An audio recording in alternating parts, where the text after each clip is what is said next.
They are capturing photons racing through space, measuring their energies, and pinpointing their sources.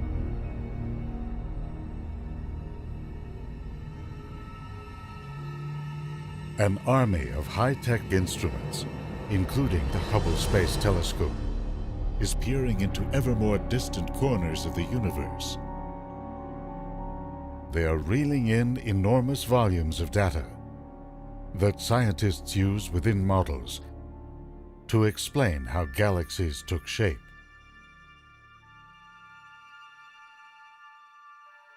How stars live and die, and how the universe set the stage for life.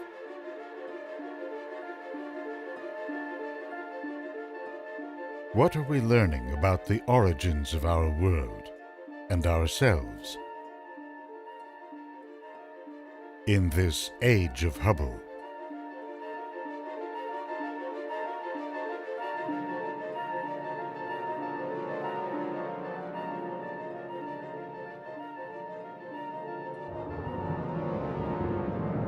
There is a clarity, a brilliance to space that simply doesn't exist on Earth, wrote the astronaut Gus Grissom. Nowhere else can you realize so fully the majesty of our Earth and be so awed at the thought that it's only one of untold thousands of planets.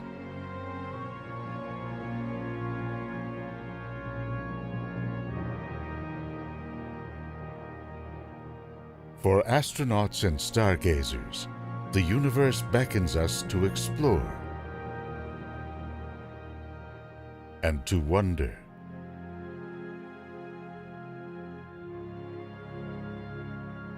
How did it all come about?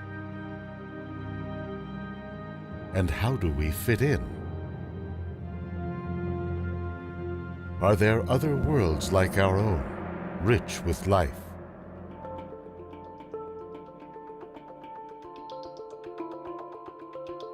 Today, these questions are being raised anew by bold advances in the science of astronomy.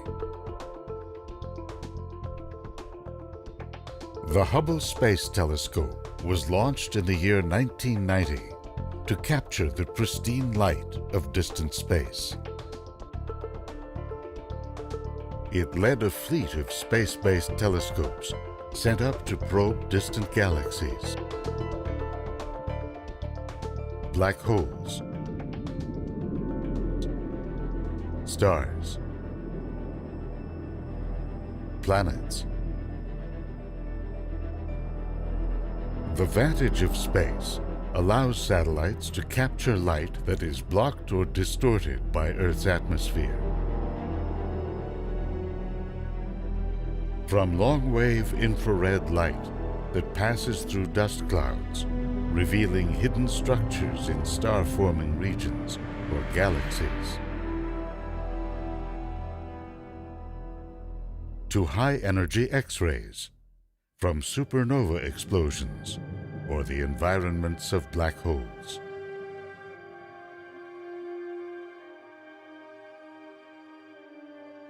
By the time the light of these objects reaches us, it has traveled millions or even billions of years. It carries with it information about how the universe came to be what it is. Sending telescopes into space was part of a larger technological revolution. On mountaintops around the world, scientists began building a new generation of giant telescopes. Among them, the Very Large Telescope Array, or VLT, in Chile.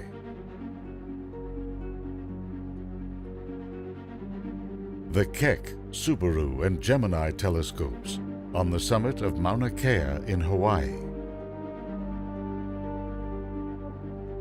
These high-tech instruments are equipped with the largest mirrors ever built. They have to be nearly flawless to capture the trickle of photons from distant reaches of the universe. The VLT mirrors, for example, are so smooth that if you blew one up to the size of Paris, its surface would vary by only a millimeter. To the powerful light-gathering abilities of these precision mirrors, scientists added computer programs and sophisticated optics designed to cancel out distortions in starlight caused by turbulence in our atmosphere. The purpose? To gain the clarity of space here on Earth. Scientists have now added a powerful new weapon to their arsenal of discovery. Supercomputer programs that use the laws of physics to simulate important cosmic events.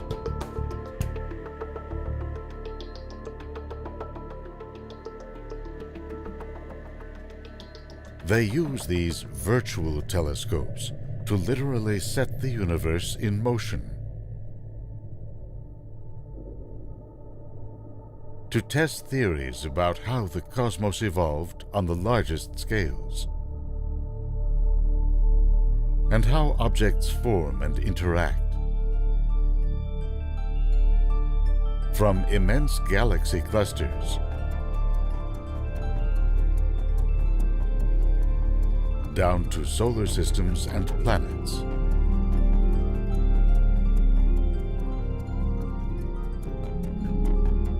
Among the most important revelations in this age of Hubble is a deepening sense of the scales and the forces that define the universe.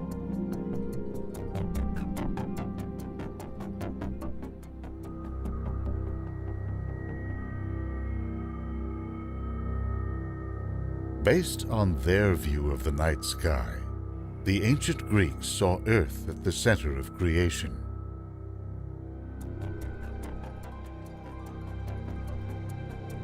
The philosopher Aristotle described a series of 55 celestial spheres, with each moving in a way that predicted the positions of planets or stars within them.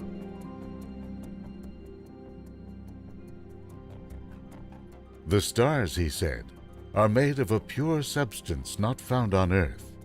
Thus, the outer spheres they inhabit are home to the gods. Centuries later, scientists would learn that Earth revolves around the Sun in an assemblage of planets, a solar system.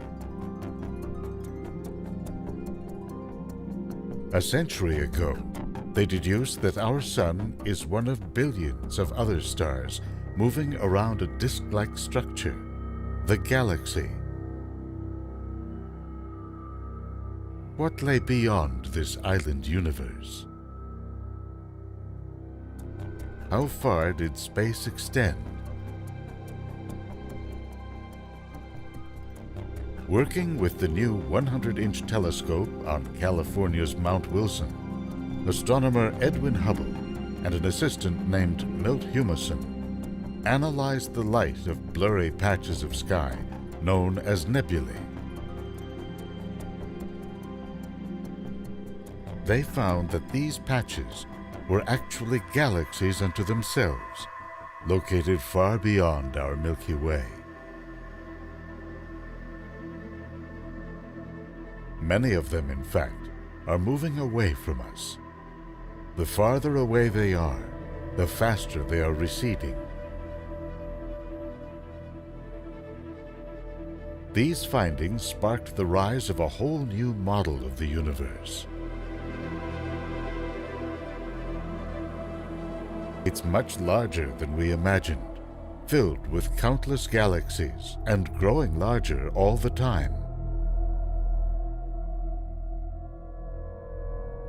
Over 6 decades later, scientists launched Hubble's namesake,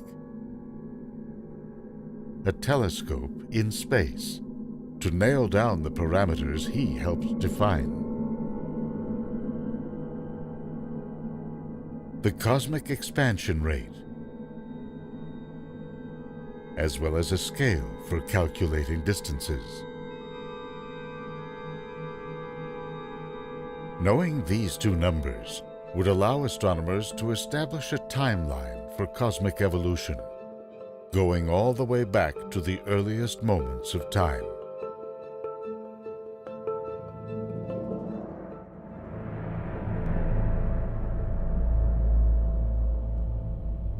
The starting point comes to us courtesy of the so-called cosmic microwave background radiation, light emitted not long after the universe was born.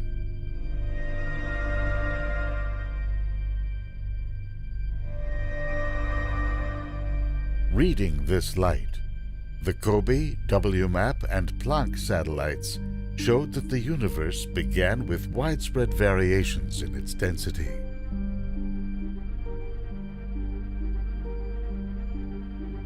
From this blotchy pattern, gravity sculpted the arrangement of galaxies we now see in our telescopes.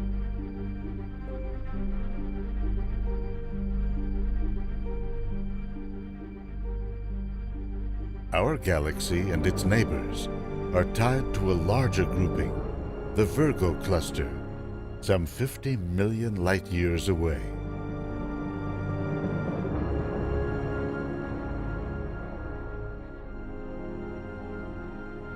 It's at the center of a supercluster, 10,000 galaxies strong.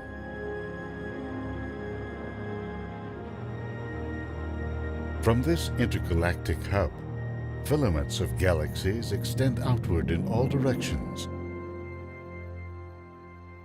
forming a vast luminous web.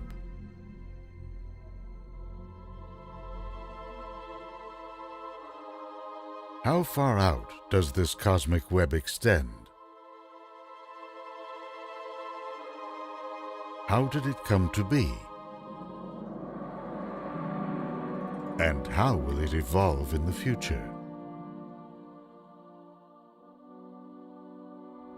Astronomers sought answers in even more precise measurements of cosmic expansion. Using a combination of Hubble and ground-based telescopes, they looked for a type of sun-like star that had burned itself out, called a white dwarf. If one of these tiny dense remnants happens to orbit another star, or another white dwarf, it may begin to draw mass from its companion. At a critical threshold, it begins to undergo a thermonuclear reaction. Scientists at the University of Chicago and Argonne National Lab have been simulating the chain of events that follows. Hot ash begins rising to the surface.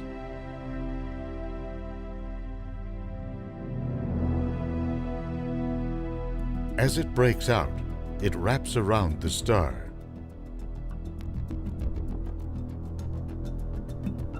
A collision on the other side triggers the explosion.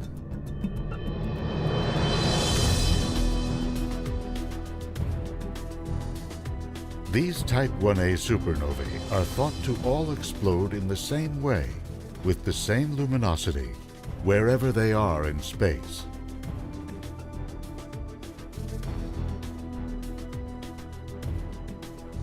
And because they are so bright, they are ideal for measuring extreme distances.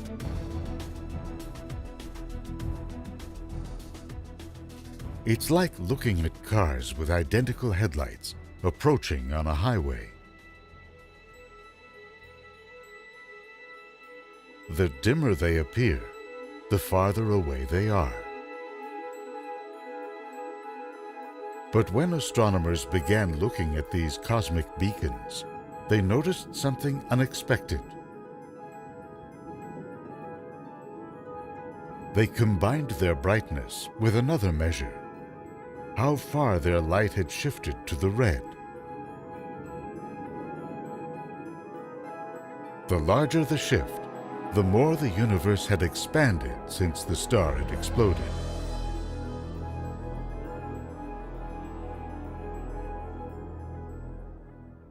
Some explosions looked dimmer than expected, based on their red shift.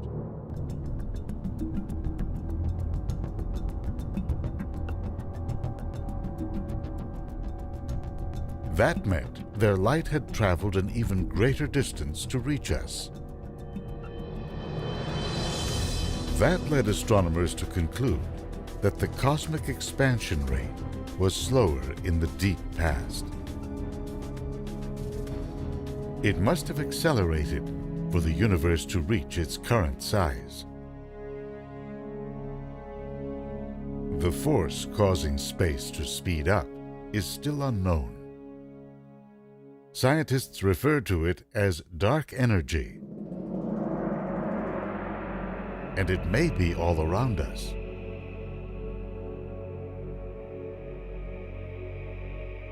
Far from being empty, the vacuum of space is filled with energy that constantly wells up in the form of particles of opposite charge, matter and antimatter.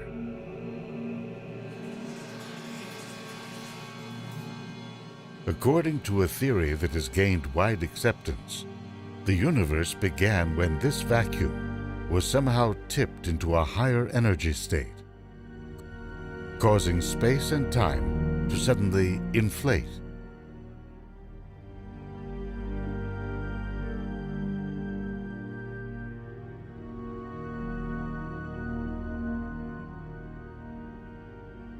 Tiny fluctuations in the primordial energy generated pressure waves or ripples. They gave rise to density variations, which gravity amplified over time into the web-like structure seen in telescopes.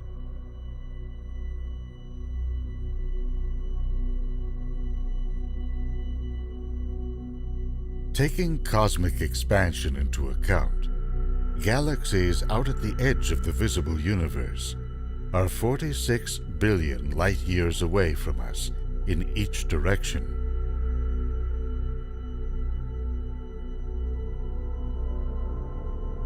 There may be much more to it.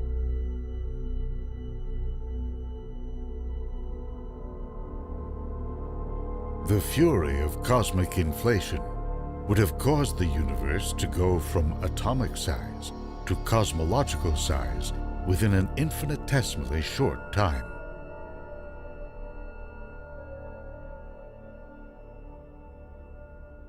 The universe as a whole would have grown to some 10 billion trillion times the size of the observable universe.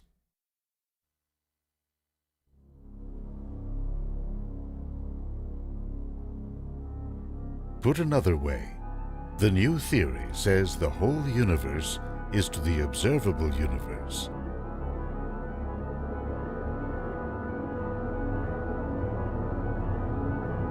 As the observable universe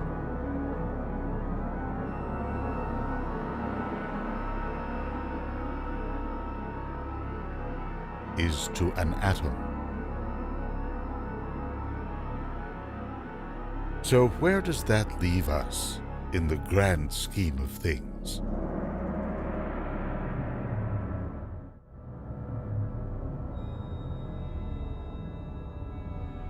Since the discoveries of the solar system and the galaxy, we find ourselves confined to an ever smaller corner of creation.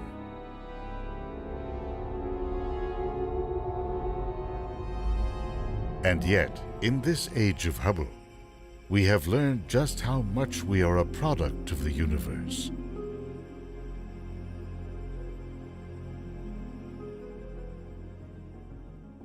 And of a great cosmic continuum that reaches back to the beginning of time.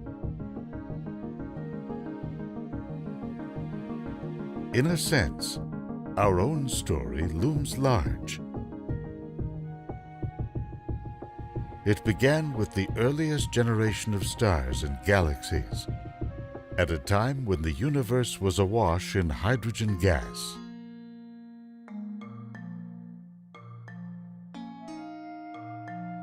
When the first stars formed, they began generating oxygen and carbon in their cores.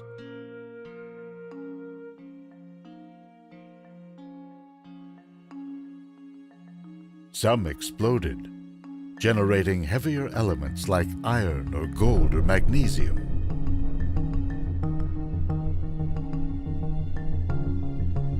While spreading these elements far and wide in the form of dust. This animation depicts a supernova spotted by Chinese astronomers in the year 1054 AD. The star was utterly destroyed, except for a spinning ultra-dense core the size of a city, a neutron star, and an expanding cloud of gas and dust, still growing at a rate of 1,000 kilometers a second. Astronomers have been poring over the Crab Nebula. What they found is that the filaments of matter that roared out of the blast contain large volumes of dust, an array of mostly carbon or silicate compounds that absorb visible light.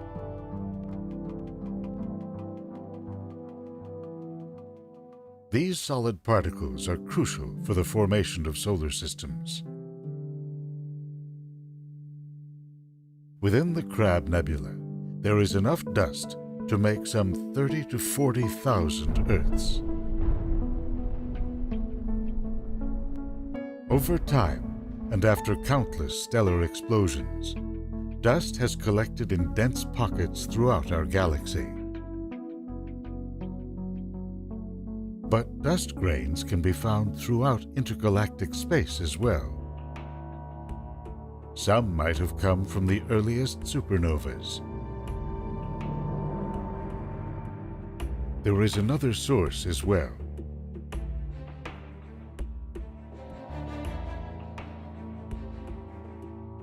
Since the 1960s, astronomers have been studying bright beacons of light that shine from the centers of distant galaxies.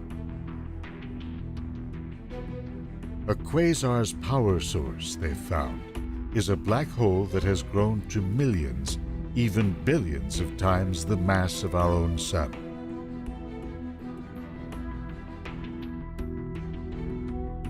The thinking is that magnetic fields leap off a disk of matter that's spiraling into the black hole, drawn by its extreme gravity. These fields channel a portion of the inflowing matter out into powerful particle beams.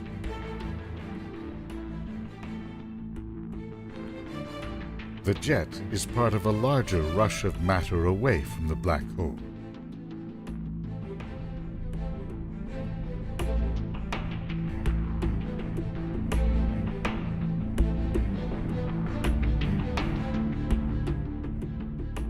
You can see it in a large spiral galaxy called NGC 3783, 30 million light-years from Earth.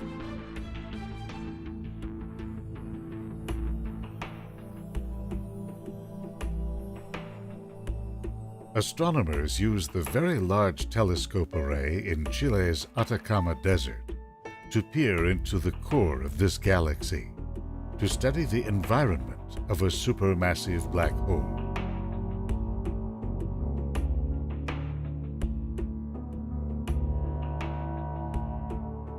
From a disk of matter flowing into the black hole, intense radiation had created a dusty wind that is moving up and away from the black hole.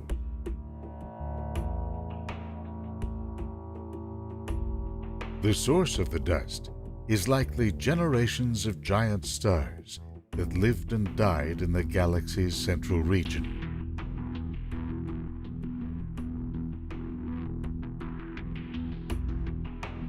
black hole winds are now thought to have had a major impact on the universe at large.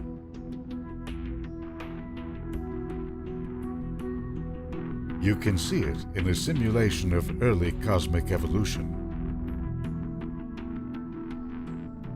From a starting point 12 million years after time zero, this computer simulation shows the evolution of a cosmic patch some 350 million light years across.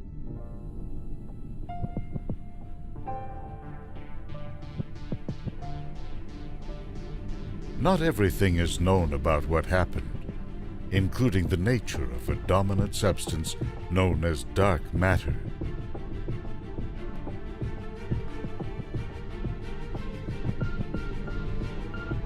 Within the volume of this simulation, tens of thousands of galaxies take shape all along the strands of the cosmic web.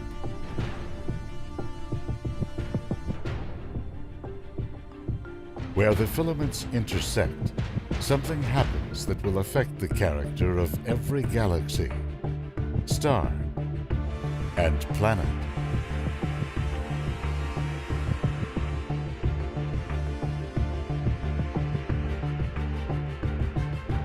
Gigantic bubbles of hot gas begin to expand outward.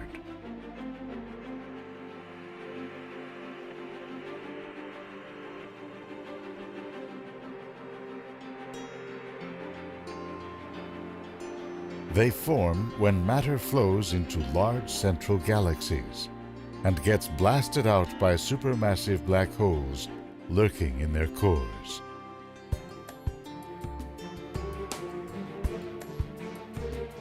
In time, these hot bubbles push out well beyond the central galaxies.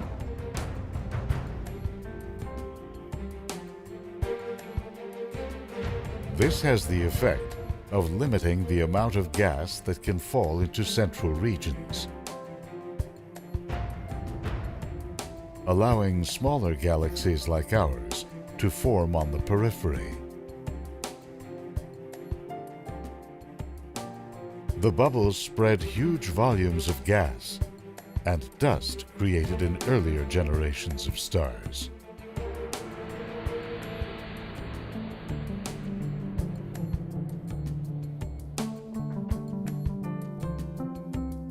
Galaxies all around the universe bear witness to this dusty legacy.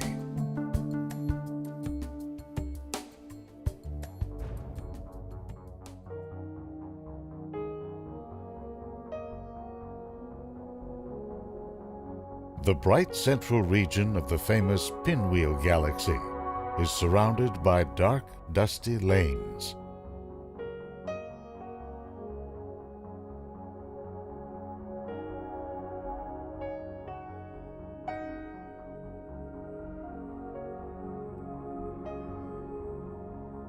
In spiral galaxies, the most common type, hot winds from exploding stars helped push these clouds toward the periphery.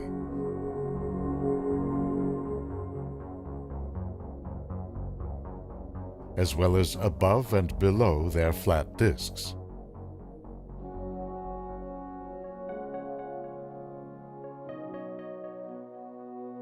You can see evidence of this in our view into the disk of the Milky Way galaxy.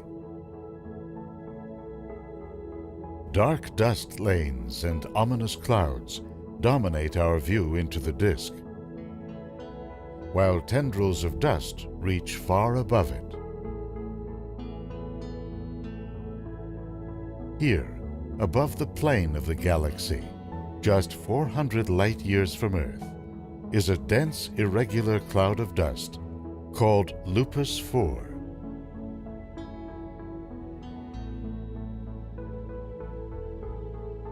Our Sun, our solar system, likely formed in a cloud like this. Lupus 4 may one day give rise to a star cluster like NGC 3590, a region of dust and glowing gas near the plane of the galaxy. These young stars were probably all born at the same time, within the same cloud.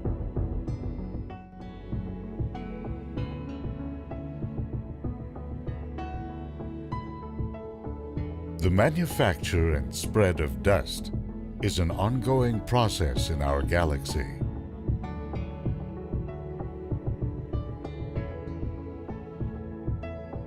Consider the Carina Nebula, located 7,500 light-years away. It spans some 250 light-years across.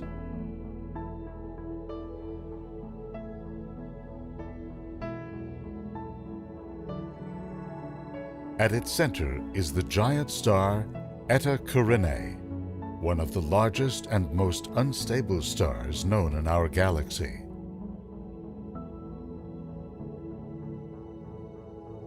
It is surrounded by an expanding bipolar cloud of dust and gas, known as the homunculus, or little man in Latin. Astronomers believe it was expelled during what they call the Great Eruption in the years 1838 to 1845. With a mass over 100 times that of our Sun, this star could explode at any time. And yet, in the larger cloud of dust and gas, stars are being born at a fever pitch.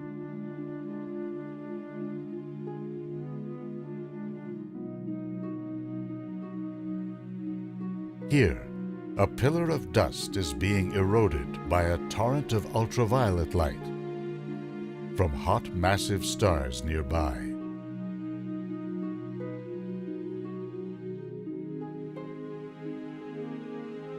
A dense region at the top resists these scouring winds, giving a young star time to incubate.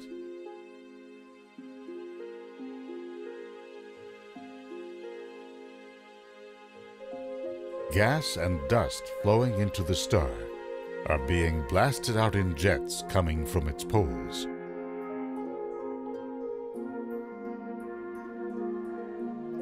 Of all the constellations, few attract more admirers than Orion.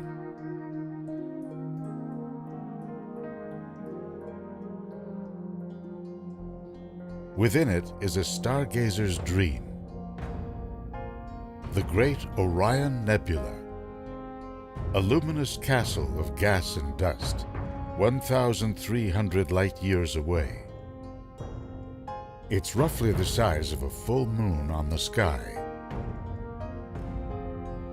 At its heart is a star cluster called the trapezium, a brilliant formation first discovered by Galileo. It pumps out a wind of ultraviolet radiation that causes the surrounding region to glow.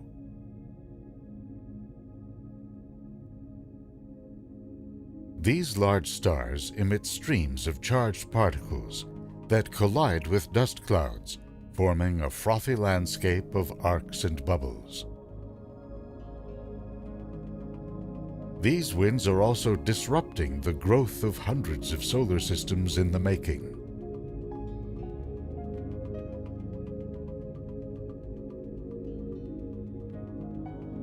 Despite these winds, some solar systems still manage to come to life. Using the Hubble Space Telescope, scientists have been drawing them out of their bright and hazy surroundings.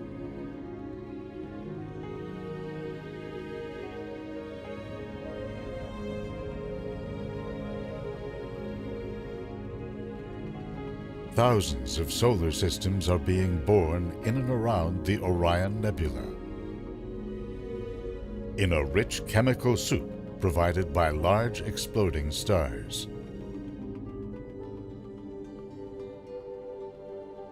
Amid all the dust, scientists have detected huge volumes of water.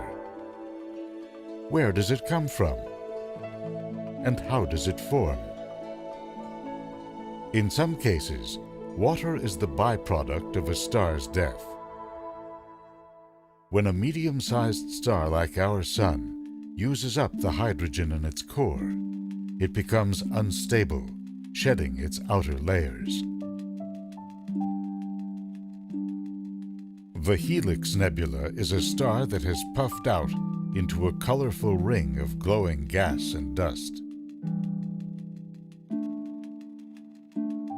A tiny remnant of the original star, called a white dwarf, scours the ring with harsh ultraviolet light that destroys particular compounds, including carbon monoxide.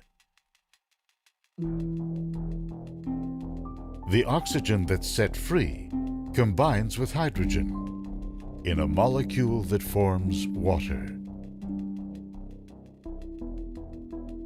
Dying stars are not the only source of water. 750 light-years from Earth, a protostar called L1448mm is shooting matter out in high-speed jets containing oxygen and hydrogen. When these molecules reach a cooler environment, they form water at a rate 100 million times the flow of the Amazon River.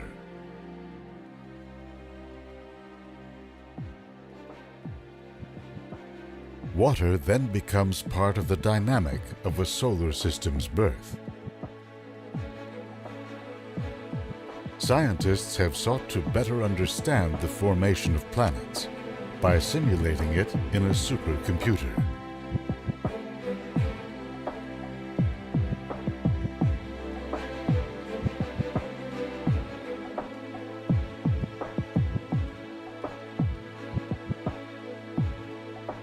Gravity causes a central region to collapse and dust and gas to flow in.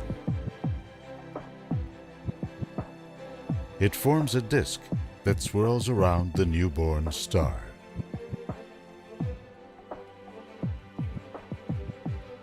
Along the way, water acts like a glue, allowing dust grains to form larger bodies, from rocks to comets, asteroids, and finally planets.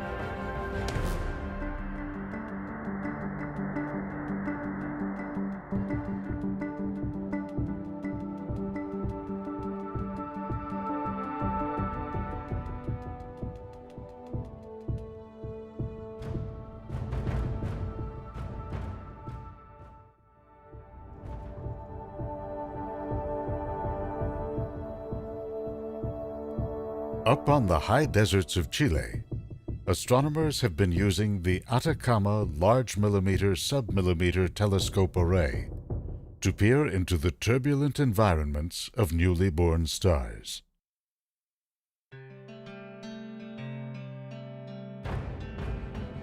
One of them, 450 light-years away, is known as H.L. Tauri. The star is no more than 1,000,000 years old, but there are signs that planet formation is already underway. Its hot core is cocooned in a cloud of gas and dust, the solar nebula. As matter flowed into the star, it has settled into a protoplanetary disk. This disk has a series of telltale grooves where the gravity of planets has begun to sweep up the dust.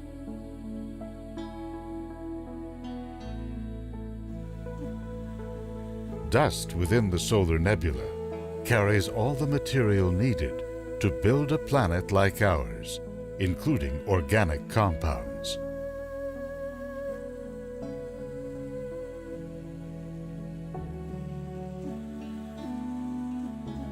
So, how did Earth get its water?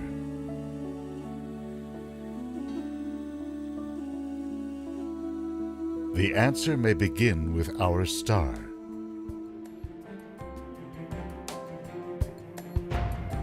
As the Sun vents heat from nuclear burning in its core, it generates a steady wind of protons that reach to the edges of the solar system.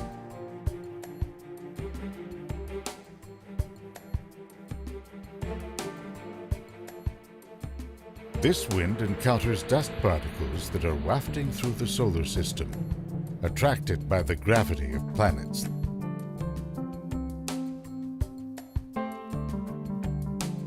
Some 40,000 tons of dust and rocks rain down onto the Earth each year. Leftovers from the birth of the solar system 4 to 5 billion years ago.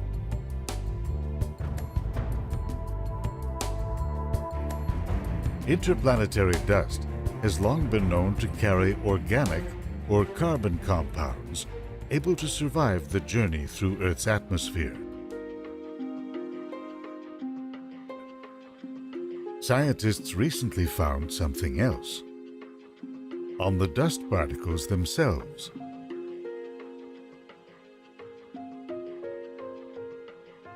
Hydrogen ions, or protons, from the solar wind strike these particles.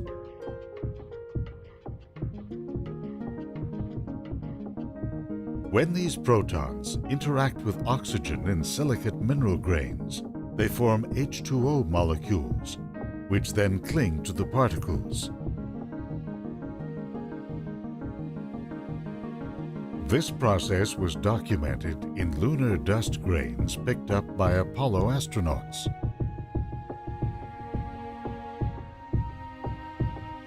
It may be the source of water ice that is collected in the bottom of some lunar craters and is strewn about lunar landscapes.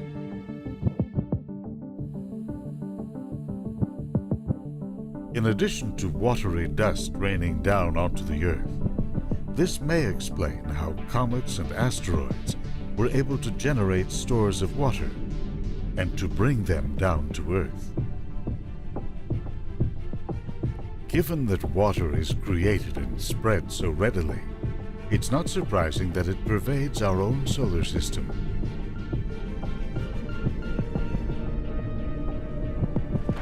At its edges, Pluto and its moon Charon are lined with a thick layer of frozen methane and water ice.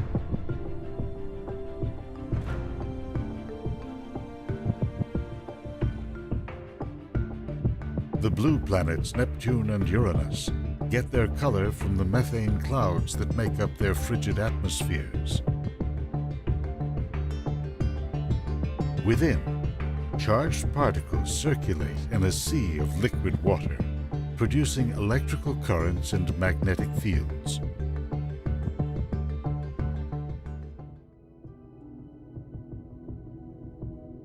Within the folds of Saturn's rings are countless particles of ice.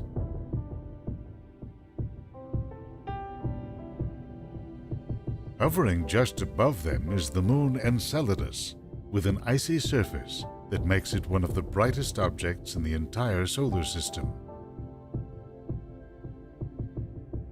The Cassini spacecraft detected jets of water ice shooting out of its south pole. Scientists believe they are coming from an interior ocean, launched by the squeezing action of Saturn's gravity. The largest planet, Jupiter, harbors its own storehouse of water. The storms that drift along its surface are the result of water vapor rising and falling like thunderstorms.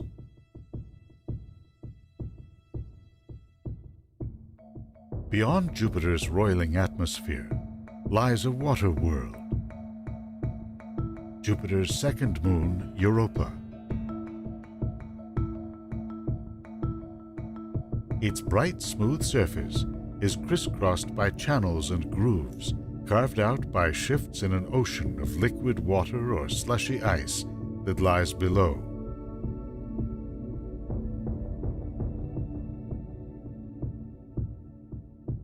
The faint emissions of water jets, illustrated here, were recently picked up by the Hubble Space Telescope.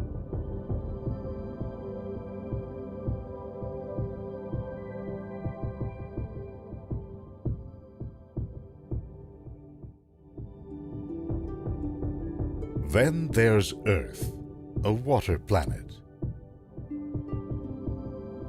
Vast interconnected bodies of water, the oceans, cover 71% of its surface.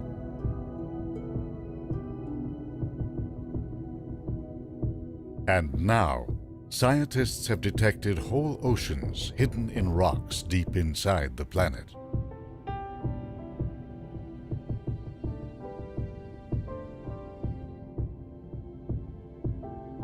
The story of dust and water is central to our understanding of how life can arise.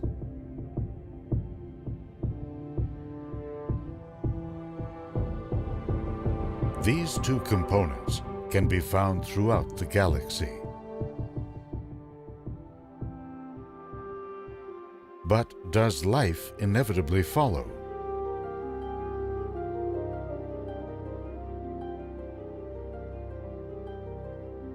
For now, Earth remains our only data point among the thousands, even billions of habitable worlds that may be out there.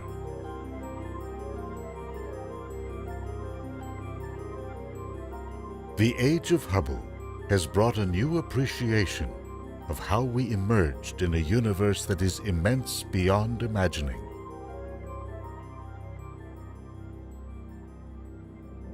We have only begun to discern its limits.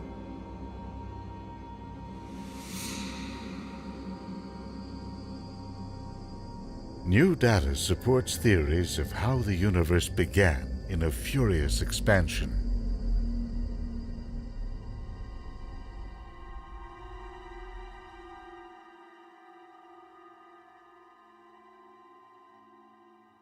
Because science is fundamentally concerned with events that repeat in nature, some inflationary theories place our universe in an even broader cosmic landscape. The idea is that universes, like frothy bubbles, extend out into the voids of infinity.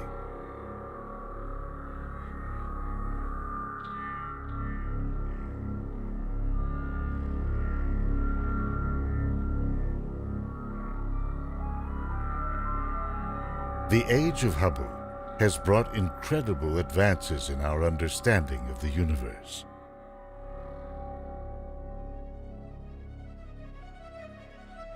It is surely only the beginning of a long quest to know how it all fits together,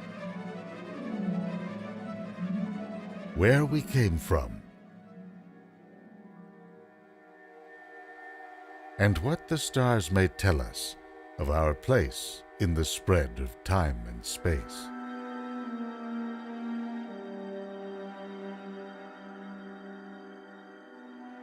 For astronauts and other stargazers, there is both a sense of wonder and connection as we lock our gaze on the heavens, searching for the secrets of creation emblazoned on the night sky.